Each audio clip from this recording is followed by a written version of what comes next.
All right, so I have my bisque fired Jomon pot, and again, it's just important that you are putting glaze onto bisque fired pieces and not greenware. I am going to choose 2 different colored glazes, one darker colored glaze and one lighter colored glaze. So for this pot, I have chosen the Opalescent, Amaco Opalescent Liquid Glaze Black Tulip for my darker glaze, and then for my lighter glaze, the Amaco Opalescent Liquid Glaze Autumn Leaf. It's going to be a layering effect, and for the first coat, I'm going to use my darker glaze. I'm going to go ahead and shake it up. I have a container of water and a broad brush, and what I'm going to be doing is dipping my brush into the water and then into the glaze, because I want that darker color glaze to go down into all of those textures and cracks and crevices in the Jomon pot. So that's going to be my first coat of glaze. So I've finished coating the pot with one coat of the black opalescent glaze, and I've given it a few minutes to dry. Now I'm going to take a sponge and water, and I'm going to start to wipe the glaze off of the pot.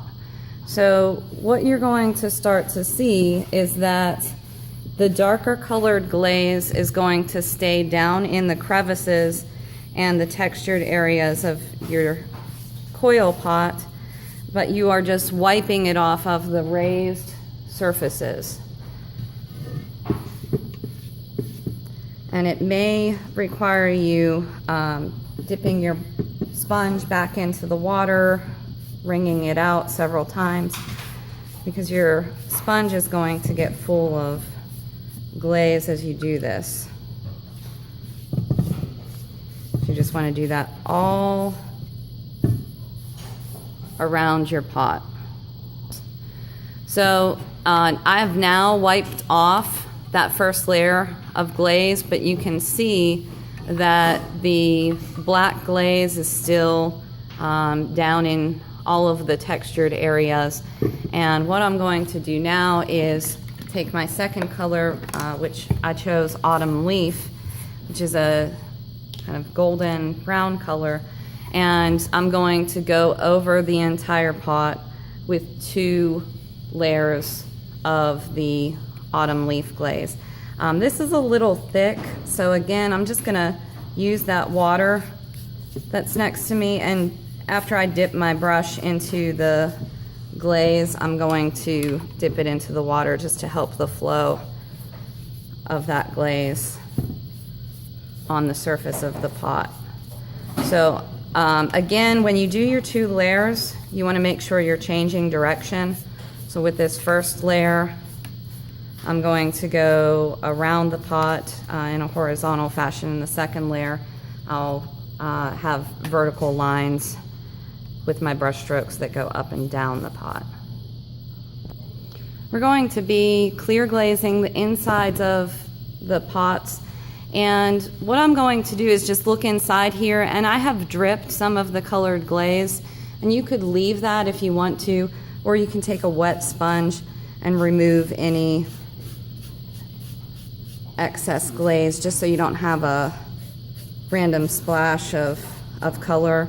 Or like I said, if you think that would look good or add to your pot, you can leave it there. But I'm just taking a wet sponge and just removing some of those drips of the previous colors of glaze that I put on the outside. We're going to be doing a pouring technique for the insides of these pots. It is something that has to be done incredibly quickly, because the longer you leave the glaze in the pot, the more the clay starts to absorb the glaze.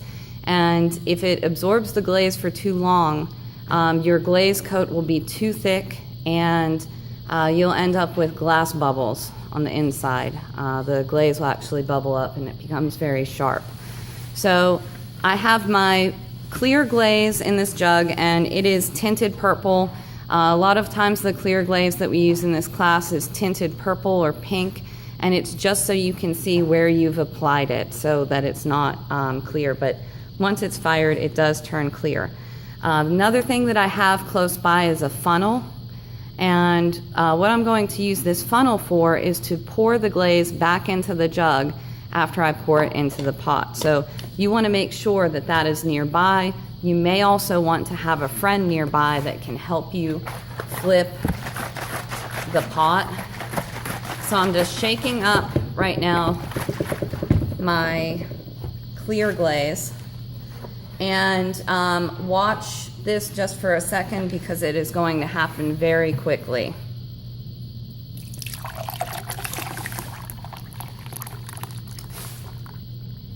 And then I have to quickly take the funnel and put it back into the glaze and pour it fast, fast, fast.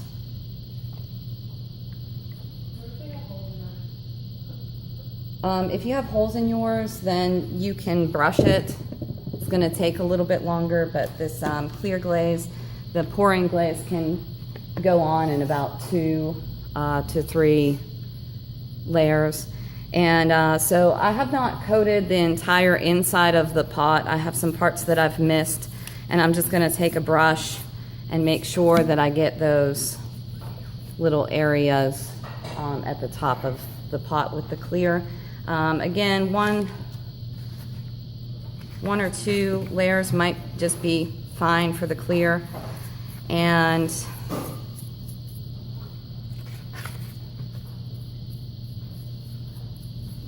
some people like to put a layer of clear glaze on the outsides of their pot too.